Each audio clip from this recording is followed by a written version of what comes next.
সুনির্দিষ্ট পরিকল্পনার অভাব আর অবহেলায় উপকূলীয় জেলা পটুয়াখালীর বেসিক শিল্পনগরী নানামুখী সমস্যায় জর্জরিত।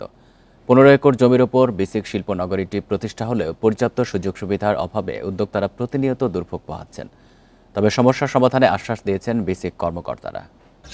পটুয়াখালীর বেসিক শিল্প নগরীতে ওষুধ তৈরির কারখানা সহ রয়েছে ৪৫টি শিল্প প্রতিষ্ঠান, কিন্তু দীর্ঘদিন ধরে নানা সমস্যায় জর্জরিত শিল্প নগরীটি। প্রবেশের সড়কটি দীর্ঘদিন ধরে বেহাল, ভারী জিনিস আনা নেয়ায় প্রায় দুর্ঘটনার কবলে পড়ছে যানবাহন। শিল্প এলাকাটি ঘিরে কোনো জেটি না থাকায় নৌপথে পণ্য পরিবহন করা যায় না।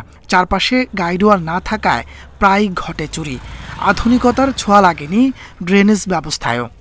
এই কালভারটা ভেঙে গেছে, এই কালভারটা সংস্কার করা হয় না, যে কারণে আমাদের মাল আনা নেয়া বিভিন্ন জায়গায় বিক্রি করার জন্য সমস্যা হয়, ওইখান থেকে গাড়ি উঠতে পারে না। এখানে নদীপথে যে মালামালগুলো আছে তার জন্য কোনো ঘাট অথবা কোনো জেটি কল নেই। এখানে যদি একটা ঘাটের ব্যবস্থা করা হয় তাহলে আমাদের জন্য সুবিধা হয়।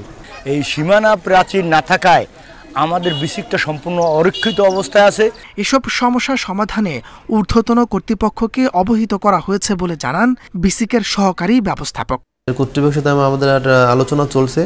আশা করছি আমরা অদূর ভবিষ্যতে হয়তো আমরা একটা জেটি গেটের জন্য বরাদ্দ পাবো। রাস্তায় ভাঙন থাকার কারণে মূলত আমাদের শিল্পনগরীর সীমানার বাইরে পৌরসভার সাথে এবং এলজিডির সাথে কানেক্টেড। আমরা তাদের সাথে কথা বলেছি, তারা অতি শীঘ্রই ওটা সমাধান করে আমাদের রাস্তাটা ঠিক করে দিবেন। 1982 সালে শহরের মাঝ গ্রামে 15.5 একর জমিতে শিল্পনগরীটি প্রতিষ্ঠা হয়। বর্তমানে 103টি প্লটের মধ্যে সবগুলোই বুকিং রয়েছে। Independent news.